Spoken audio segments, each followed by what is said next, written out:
నమస్కారం D24 news కి స్వాగతం।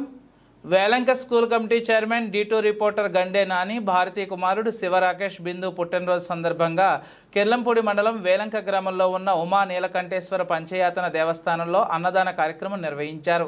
ఈ కార్యక్రమంలో నాని మాట్లాడుతూ ప్రతి ఏటా తన కుమారుడు పుట్టినరోజు సందర్భంగా అనేక సేవా కార్యక్రమాలు చేయడం జరుగుతుందని దానిలో భాగంగానే ఈ రోజు శివాలయంలో స్వామివారికి అభిషేకాలు నిర్వహించి అన్న వితరణ చేయడం జరిగిందని అదే విధంగా ఆపదలో ఉన్నవారికి తమ వంతు సహాయంగా తమ తోచిన దగ్గర సహాయం చేస్తుంటారని తెలిపారు। ఈ కార్యక్రమంలో గండే రాజబ్బాయి, సుబ్బలక్ష్మి, ఆలయ కమిటీ సభ్యులు, భక్తులు పాల్గొన్నారు।